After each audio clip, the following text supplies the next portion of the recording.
제24주차 회개하고 주께 나아가는 자의 안식입니다. 공과 제24주차 회개하고 주께 나아가는 자의 안식. 마태복음 11장 20절로 30절 말씀.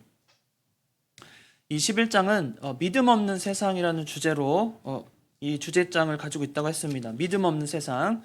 우리가 11장 그 끝에서 중간쯤에 이 세상을 지난 시간에 우리가 배웠었는데, 세상을 비유컨대 장터에서 제 동물을 부르면서 피리를 불어도 춤추지 않고 슬퍼해도 그 가슴을 치지 아니하는, 또 무슨 행동을 하든 어떤 모습을 보이든 다 트집을 잡는 그런 세상이라고, 믿음 없는 세상이라고 말했습니다. 그런 세상들이 여전히 참 완악하고 하나님을 받아들이지 못하는 그 특징 중에 하나가 뭐냐면 그들이 회개하지 아니한다는 거예요. 회개는 하나님이 그런 마음을 주셔야 가능합니다.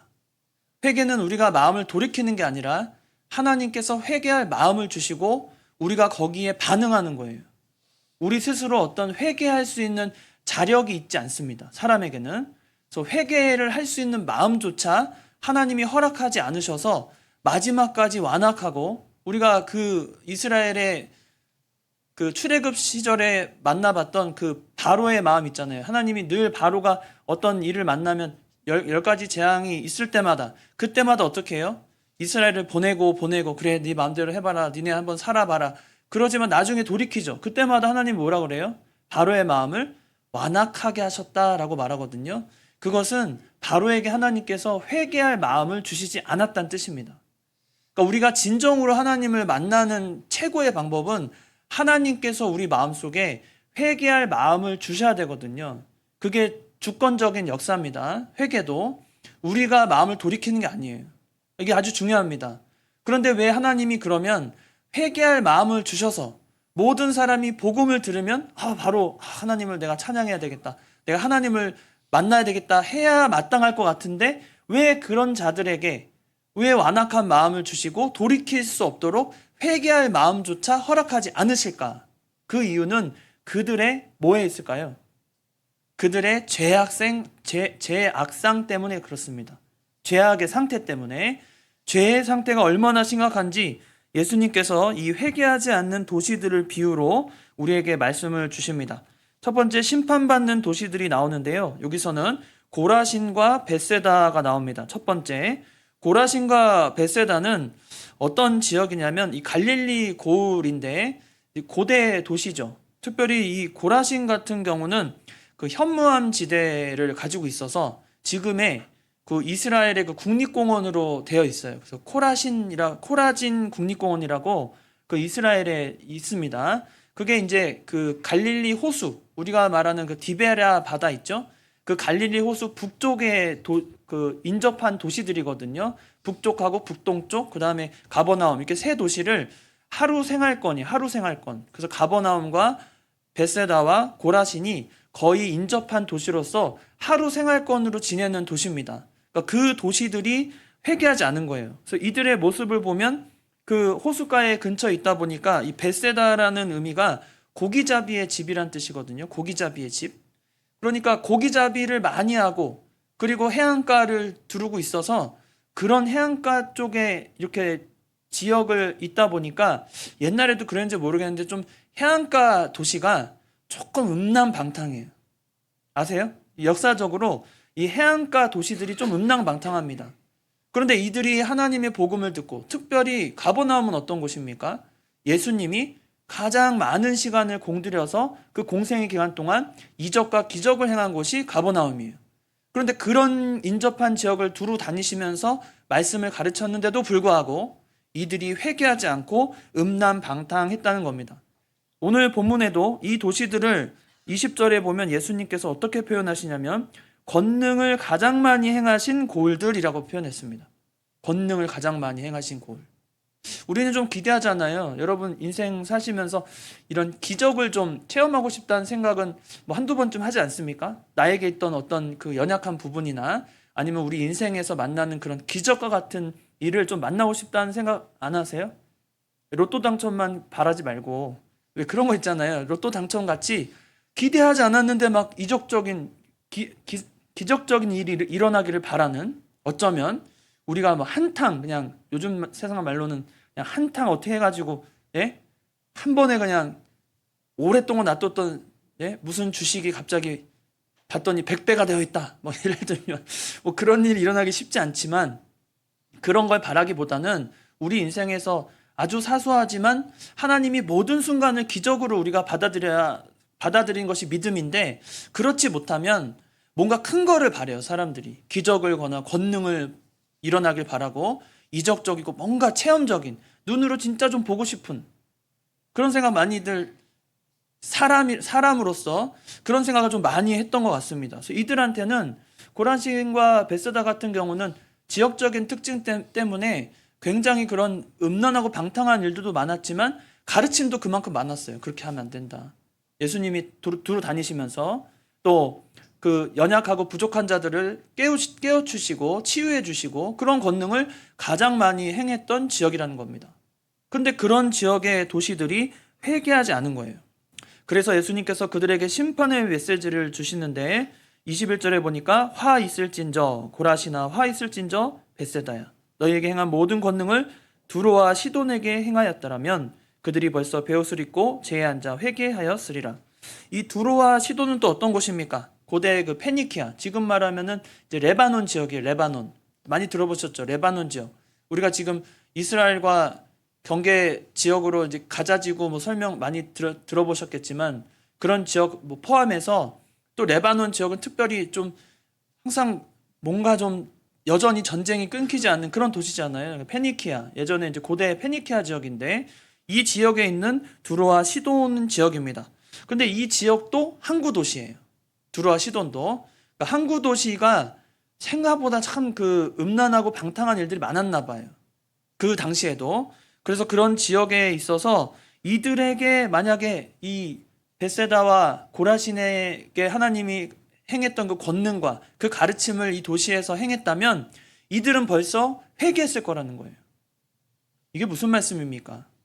그러니까 가장 많이 말씀을 듣고 가장 많이 하나님의 역사를 맛보고도 그 마음이 완악해지면 그 죄가 가지고 있는 그 성질 때문에 하나님께 올바른 회개를 하지 못한다는 거예요.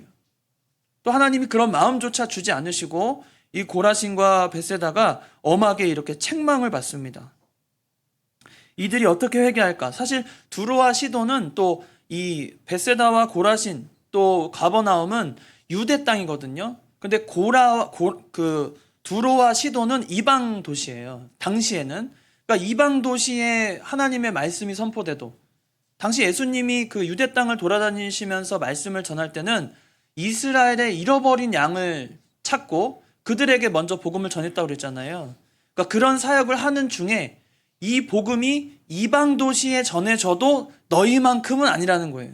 그러니까 얼마나 비교당한 거예요. 사실 굉장히 불쾌한 얘기입니다. 이 얘기를 들으면 유대인들 입장에서는 우리가 이방인과 비교해서 이렇게 이런 평가를 받는다고 하면서 들고 일어날 말이에요, 사실은. 왜냐하면 그 당시 이방 유대인들 사이에서는 아주 말하자면 선택받은 민족이고, 하나님의 편에서 보면 우리만 선택받았고 선민 사상이 대단했고 우리가 가진 이 복음이 대단한 것이고, 우리가 위대한 그런 그 율법과 그 지도자들이 이렇게 탄생하고 또 이 지역의 질서를 이렇게 세워나가는데, 감히 어디 우리 두로와 시돈이라는 저기 어디 끝에 있는 저런 알도 못하는 저런 이방 도시들과 비교하냐고 막 들고 일어났어야 될 법한 거예요.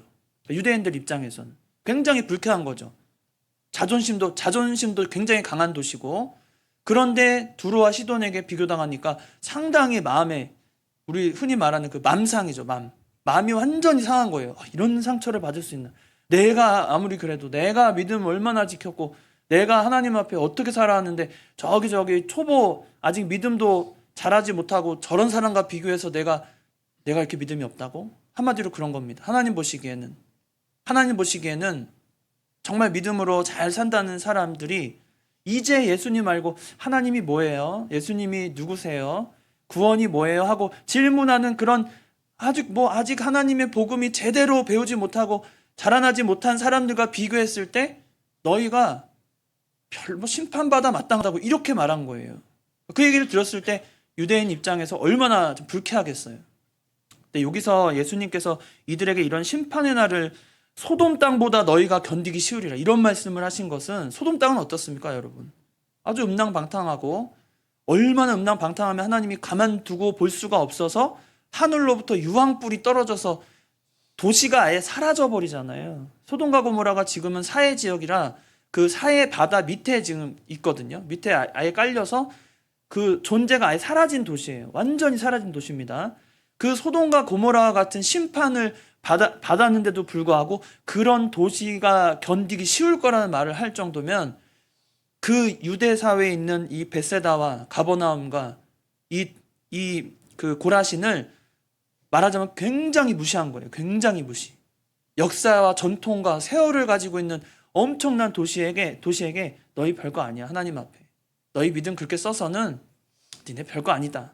니네 회개하지 않으면 니네 이런 심판밖에 없다. 이렇게 말씀하신다는 겁니다. 이것은 우리에게 우리 가슴을 치게 만드는 말씀이에요. 사실은 우리가 얼마나 하나님 앞에 믿음을 쓰고 얼마나 어떤 경력을 따지지 않고 우리의 믿음의 진정성을 얼마나 가지고 우리가 믿음 생활을 하는지, 그 믿음을 보시고 하나님은 언제나 판단하신다는 겁니다. 너희가 얼마나 믿음이 있냐. 너희가 오랫동안 교회 생활한 게 아니라 오랫동안 하나님을 알고 깊이 아는 그 믿음을 보신다는 거예요. 그냥 경력이 아니라, 그냥 내 직분이 권사고 내 직분이 어떤 게 아니라, 어떤 교회는요, 이게 좀 죄송한 말씀인데, 어떤 교회는요 이제 권사직을 줄 때, 집사 직분을 줄 때 그 기준을 세워가지고 30년 동안 오전 예배를 나왔어요. 그러면 우리 같으면 어떻게 할 것 같아요? 30년 동안 오전 예배를 나왔어요. 당연히 집사 직분 주죠. 근데 안 줍니다. 집사를 안 세워요. 왜냐고요? 오후 예배를 안 드린다고. 우리가 만약에 모든 교회가 그런 기준을 세우면 감당하기 쉽지 않을 거예요. 직분이 세워질 수 있을까? 쉽지 않을 거예요. 오후 예배를 안 드리고 30년을 오전 예배를 꾸준하게 드렸어요. 한 번도 안 빠지고. 근데 집사 직분은 안 주는 거예요. 계속 성도인 거예요. 30년 동안. 그런데 그 성도가 그러면 실망하고, 다른 교회 가면 나한테 벌써 나는 권사직 받고 나는 벌써 장로직 받을 텐데, 내가 30년 내가 지금 뭐 했나 하고 도망칠 법도 하죠. 그런데 그 성도가 믿음이 있어가지고 그 자리를 지키는 거예요. 죄송합니다. 제가 하나님 앞에 집사라는 직분을 갖는 게 이렇게 무겁고 어려운 건데, 제가 감히 무슨 30년 오전 예배 드렸다고 제가 무슨 집사 직분을 받습니까? 그렇게 고백하는 거예요. 여러분, 우리가 믿음을 가졌다는 것은 지금 순간의 믿음을 하나님이 판단하시는 거지, 과거의 어떤 믿음, 또 미래의 어떤 믿음을 가질 거라는 그런 희망적인 그런 해석으로 우리 믿음을 판단할 수는 없어요. 우리가 지금 하나님 보시기에 믿음으로 사는 것이 무엇보다 중요합니다. 우리에게 하나님이 믿음을 주실 때는 우리 마음이 벌써요 부드러워져 있어요. 하나님 말씀을 받을 때 그 말씀이 무슨 목사님이 누구를 무슨 딱 정해가지고 이 아무개 누구 성도 아무개 집사 들어라 하고 설교 그렇게 듣지도 않고, 하나님 말씀으로 들으면서 그 말씀의 영양분을 받으려고 애쓰는 거지, 어떤 말씀을 들었을 때 내가 지금 이루지 못하고 행하지 못하는 그런 불순종한 모습, 부족한 면이 있다고 해서 그걸 가지고 나한테 뭐라고 했다, 그러지 않아요. 진짜 우리 마음이 하나님 앞에 믿음으로 자라고 성장한 성도들은 하나님의 말씀을 들을 때 내 마음속에 새기면서 나를 각성하고 나를 자라게 하는 데 쓰지, 그걸 가지고 다른 상대방을 이해 못하고 이거 봐라 말씀이 이런데 저 사람은 왜 저렇게 사느냐, 그런 비판에 하나님의 말씀을 인용하지 않습니다. 우리의 믿음 자세가 중요해요. 내가 가진 믿음, 내가 진정으로 하나님을 향한 그 뜨거운 열정, 우리에게 정말 필요합니다. 젊은 세대들에게도 똑같이 필요해요. 똑같이 필요합니다. 믿음의 세대들이 되기 위한 과정 중에 제일 중요한 것은 내가 지금 가진 믿음이 건강한지 정말 체크 많이 해야 돼요. 하나님께서 어떤 마음을 주시냐면, 믿음이 정말 건강하면요, 말씀을 주실 때마다 주여 내가 회개하나이다. 주여 제가 오늘 주신 말씀 중에 하나도 지킨 게 없네요. 주여, 저 회개합니다. 회개합니다. 그런 마음을 주시는 거예요. 내 마음속에 내가 지키지 못한 것을 하나님 앞에 고백하고 그 마음에 주여 저에게 회개하는 마음 달라고, 제가 좀 달라져야 되겠다고, 그런 마음을 주시지 그걸 가지고 내 무기로 삼아서 어떤 사람을 정죄한다거나 저 사람은 저희 말씀대로 저렇게 못 살지라고 정죄하지 않아요. 우리 사랑하는 영학교회는 어느 누구도 하나님의 말씀을 가지고 누구에게도 정죄하는 그런 죄를 범하지 마시기 바랍니다. 누구도 그런 죄를 제가 지는 거를 못 봤지만 그렇게 하실 일도 없지만 영적인 염려로 하나님이 주신 이 말씀 가운데서 우리가 언제나 말씀 들을 때 여러분, 그것은 나에게 주시는 말씀이고 내가 회개에 이르도록 나를 가르치시고 깨우치는 말씀이지 누군가에게 적용하면 좋겠다라고 그걸 남에게 적용하는 일은 결코 있어서는 안 됩니다. 우리가 그런 마음으로 바라봐야 돼요. 그런데 이 고라신과 벳세다 그리고 가버나움은 예수님의 그런 권능을 맛보고 말씀도 풍성하게 듣고는 그 말씀대로 행하지 않고는 이런 거죠. 언제나 그 말씀은 언제든지 있어. 은혜의 말씀은 내 시대에 언제든지 있을 거야. 내가 잠깐 주춤해도 언제든지 나를 긍휼히 여기시는데, 교묘하게 이용하는 사람들이 있어요. 말씀을 들으면 하나님이 죄를 범한 자에게 하나님이 심판도 내리시지만 하나님은 영원히 오래 참으신다고 그랬잖아요. 하루를 천년같이. 그죠? 맞아요? 그러니까 내가 하루 범하면 천년은 참아주시겠지. 천년은 나를 참아주시는데 내가 오늘 하루 범죄했다고 하나님이 나를 어떻게 하겠어? 그러다 이틀이 지나요. 그러면 몇 년을 하나님은 참아주세요? 2000년을 참아주시는 거예요, 그러면? 3일이면 3000년인가요? 그럼 우리가 한 일주일을 하나님 앞에 범죄하고 막 다니다가 하나님 말씀 가운데 우리 하나님은 나를 긍휼히 여기시니까 한 7000년은 참아주실 거, 내 평생 내가 이 정도는 참아주시겠지. 우리가 바라는 하나님은 내가 행동한 거에 대해서는 회개와 자책이 없이 그저 하나님은 나의 요구에 응답하시고 나를 긍휼히만 여겨주시는 한없이 착한 분으로만 하나님을 대하는 거예요. 거기서 오는 우리의 무지함과 우리의 또 견고하지 못한 믿음 때문에 우리는 누구에게 홀딱 넘어가요? 마귀에게 홀딱 넘어가는 겁니다. 내가 믿음 좀 있지. 내가 일주일 동안 내가 예배 새벽 예배 못 드렸어도 나를 긍휼히 여겨주시겠지. 내가 몇 년을 새벽 예배 드렸는데 물론 하나님은 긍휼히 여겨주십니다. 그러나 내 자신은 그럴 때 진정으로 하나님 앞에 예배를 드리지 못했어요. 예를 들면 예배 가운데서 하나님 앞에 말씀이 내 마음속에 새겨지지 못했어요. 그러면 그때 우리는 우리 자신을 자책하면서도 그 안에서 하나님 앞에 긍휼히 여겨달라고 우리 하나님께 매달려야 되는 거예요. 하나님, 제가 말씀대로 살지 못했습니다. 하나님 주신 오늘 말씀이 왜 저한테는 이렇게 차갑고 이렇게 저에게 다가오지 않습니까? 저는 지금 말씀을 듣고 있는데도 불구하고 내 마음속에는 다른 생각들로 나를 잡아두고 나를 얽매이고 말씀 중에도 나는 딴 데 뜬구름 같은 생각으로 세상을 바라보고 있다고. 하나님, 저에게 은혜를 달라고, 말씀의 은혜를 달라고 우리는 부르짖어야 돼요. 그런 삶을 살아야 하나님께서 우리 마음을 부드럽게 하시고 또 회개할 수 있는 마음을 허락하시는 거예요. 회개는요, 우리를 성장케 합니다.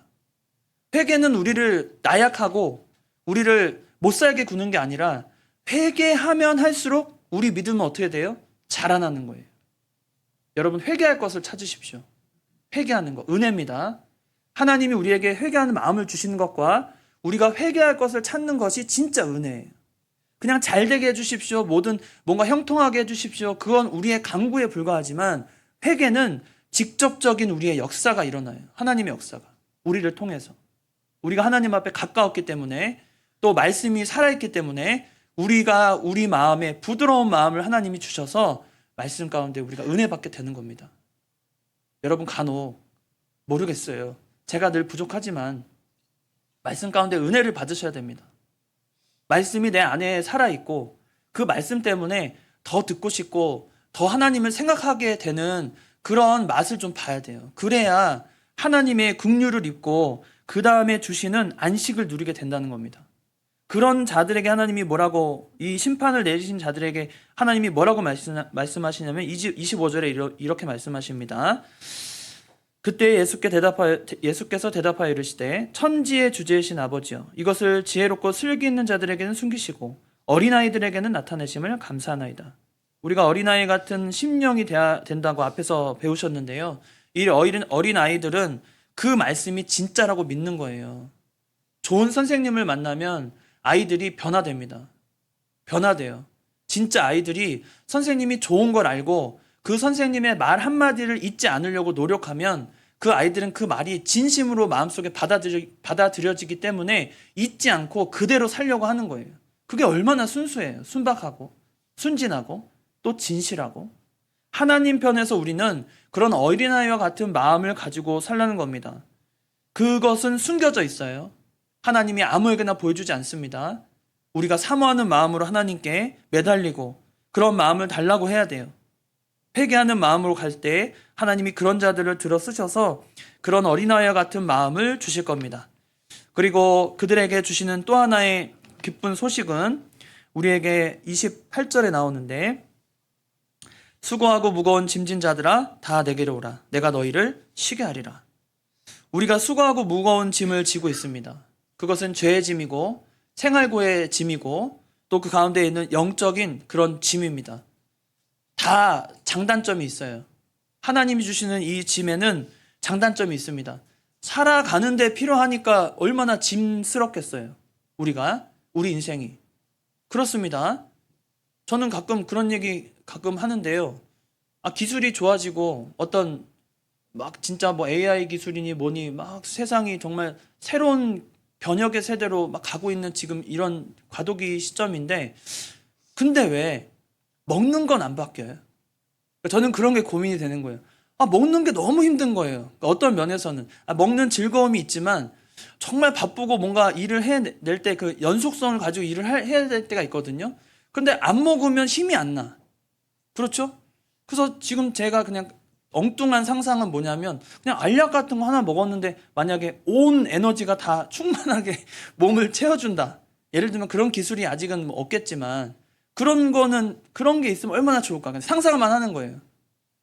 어떨 때는 그럴 때가 있어요. 좀 밥 먹는 시간이 좀 아까워서 그 시간에 좀 다른 그런 뭐 상상도 해보기도 하지만, 우리가 이 살아가는 것 자체, 먹는 것도 수고스럽고 짐스럽고 우리가 일하는 것 또한 말하지 않아도 얼마나 짐스러운지 우리는 스스로 압니다. 그런데 예수님께서 마음에 그런 회개하고 하나님을 닮아가려고 하는 자들에게는 하나님은 그들에게 쉼을 주신다는 거예요. 다 내게 오라는 거예요. 내가 너희를 쉬게 하리라. 그런데 뒤에 가서 뭐라고 하시냐면, 나는 마음이 온유하고 겸손하니 나의 멍에를 메고 내게 배우래요. 아니, 쉬라고 했다가 다시 멍에를 메래요. 뭐가 맞는 얘기입니까?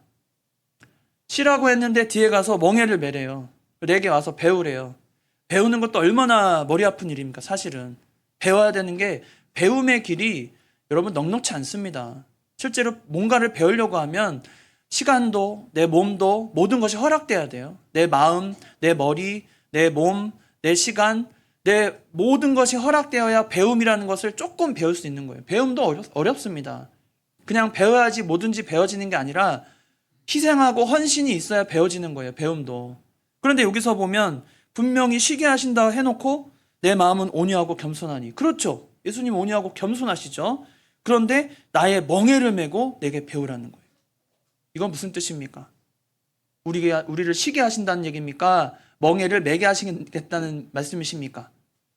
세상이 주는 이 멍에는 우리에게 쉼이라는 약속이 있는 멍에를 우리에게 주시는 거예요.